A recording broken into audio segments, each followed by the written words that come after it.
Saudara-saudari terkasih, apakah saudara sudah memulai hari ini dengan penuh sukacita dan punya niat untuk berbuat baik, meskipun kecil? Semoga Tuhan memberkati niat baik saudara. Hari ini kita mendengar dari firman Tuhan yang mengajak kita untuk hidup lepas bebas, atau dalam bahasa teknik spiritual disebut dengan detachment. Firman-Nya begitu tegas, namun juga sulit untuk dimengerti. Kalau ada orang yang menampar pipi kirimu, berikan pipi kananmu. Kalau ada orang yang meminta bajumu, berikanlah jubahmu. Kalau ada orang yang meminta ditemani 1 mil berjalan kaki, jalanilah 2 mil. Firman Tuhan itu begitu sulit untuk dijalankan. Tetapi sebetulnya itulah yang membebaskan. Kita sebetulnya dibebaskan dari begitu banyak hal yang kita sendiri tidak bisa lepas. Yang disebut dengan kemelekatan. Kita tidak lepas bebas. Padahal semua yang melekat, apapun itu, suatu ketika harus dilepaskan. Semuanya itu sebuah kepastian. Apapun yang kita miliki, entah itu jabatan, entah itu pasangan, entah itu kesehatan, suatu ketika harus dilepaskan.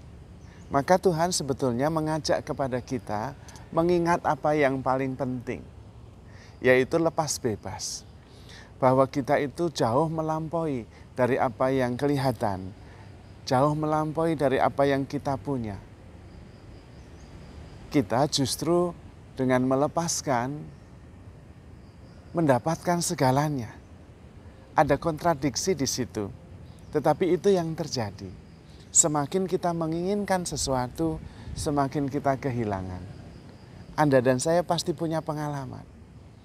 Pada suatu saat ingin sekali mempunyai sesuatu, apapun itu.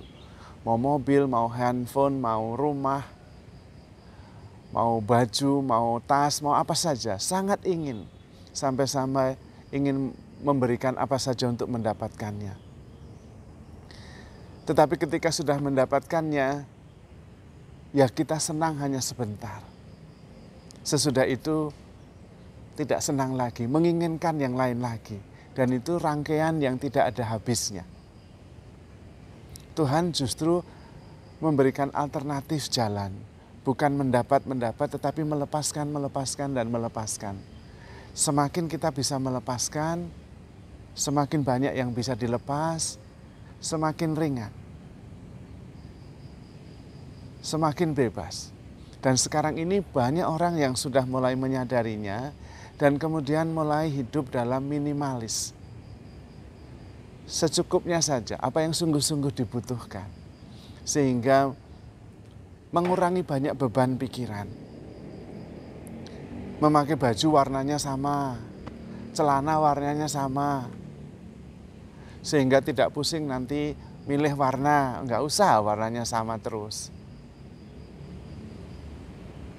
Ada banyak hal yang kemudian efeknya menjadi lebih besar. Kita menjadi lebih ringan dan banyak pikiran yang tidak perlu, pikiran sia-sia bisa dikurangi. Dan itu sebetulnya yang kemudian mengingatkan kita bahwa segalanya ini, apa yang kelihatan ini akan berlalu. Dan karena itu kita tidak perlu mempertahankannya sedemikian rupa. Karena apa yang berlalu itu termasuk berlalu membawa semua penderitaan kita. Nah, itu yang penting. Dan ternyata ketika kita sudah memulainya sejak sekarang, ada lepas bebas, maka kemudian kita bisa melepaskan dengan mudah. Tidak berarti bahwa kita tidak perlu. Membutuhkannya iya, tetapi kita tidak melekat. Bahkan juga dengan harga diri, dengan konfirmasi, dengan pengakuan. Tidak melekat di situ. Dan karena itu kemudian kita menjadi lebih bebas. melakukan sesuatu bukan supaya diakui, bukan supaya dihargai dan dipuji, tetapi karena mencintai. Dan memang akhirnya orang yang berbahagia adalah orang yang mencintai. Dan pada waktu itu ketika dia mencintai, dia sudah bahagia. Tidak memikirkan efeknya atau akibatnya. Tetapi pasti dengan mencintai efeknya bagus. Kita bahagia, orang lain juga bahagia. Mencintai membuat kita mengurangi ego.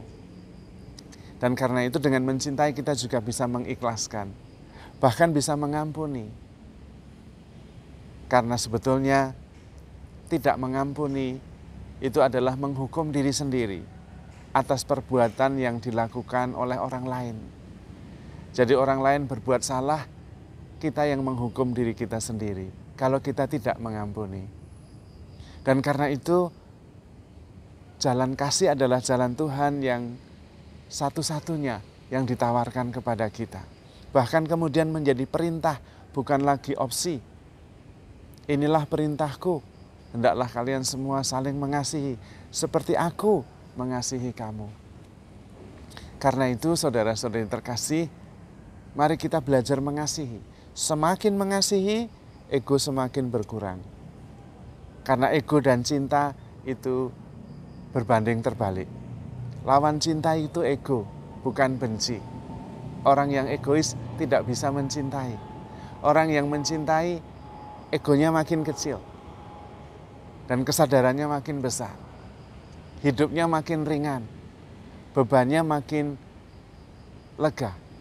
Tidak lagi terbebani terlalu berat. Memang menurut akal budi kita tidak bisa dimengerti. Dan tidak mudah menjalankannya. Karena sejak kecil kita diminta untuk membesarkan ego kita.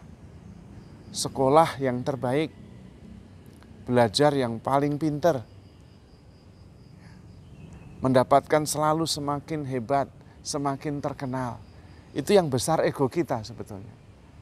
Dan karena itu yang paling menonjol kemudian prestasi, bukan relasi. Tetapi kemudian the winner stand alone. Memang menang, hebat, tapi kesepian, sendirian. Seringkali kehebatan kita membuat kita jauh dari yang lain. Karena ketika kita mengejar kehebatan kita, yang dikejar ya ego kita sendiri.